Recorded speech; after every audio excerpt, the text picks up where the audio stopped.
গোপালগঞ্জের মুকসুদপুরে বিএনপির জাতীয় নির্বাহী কমিটির সহ সাংগঠনিক সম্পাদক সেলিমুজ্জামান সেলিমের জন্মদিন উপলক্ষে দোয়া ও আলোচনা সভা অনুষ্ঠিত হয়েছে। বুধবার সন্ধ্যায় মুকসুদপুর উপজেলা বিএনপি ও অঙ্গ সংগঠনের আয়োজনে ট্যাংরা খোলা এলাকার অস্থায়ী দলীয় কার্যালয়ে এই অনুষ্ঠান অনুষ্ঠিত হয়।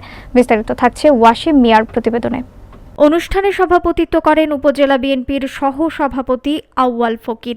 প্রধান অতিথি ছিলেন সাবেক সহ সাহিত্য ও প্রকাশনা সম্পাদক ও কেন্দ্রীয় যুবদল নেতা মাহমুদুল হাসান বাপ্পি। অনুষ্ঠান সঞ্চালনায় ছিলেন মোয়াজ্জম হোসেন মিন্টু। এতে আরও উপস্থিত ছিলেন উপজেলা বিএনপির সভাপতি আব্দুস সালাম খান, সাধারণ সম্পাদক মোহাম্মদ তারিকুল ইসলাম রাজু, পৌর বিএনপির সভাপতি আবুল বশার টুটলু বিশ্বাস, সাধারণ সম্পাদক মশিউর রহমান মিন্টু, যুবদলের কামরুজ্জামান স্বপন, স্বেচ্ছাসেবক দলের মেহেদি হাসান বিপ্লব, ছাত্র দল, শ্রমিক দল, মৎস্যজীবী দল ও ওলামা দলের নেতৃবৃন্দ। আলোচনা সভা শেষে বিএনপি চেয়ারপারসন বেগম খালেদা জিয়া সহ দেশবাসীর মঙ্গল কামনায় দোয়া করা হয় এবং কেক কেটে সেলিমুজ্জামান সেলিমের জন্মদিন উদযাপন করা হয়।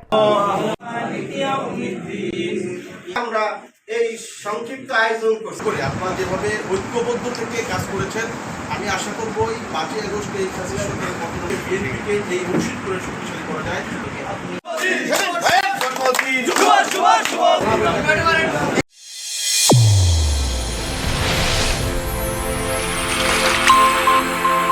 চ্যানেল A1 হৃদয়ের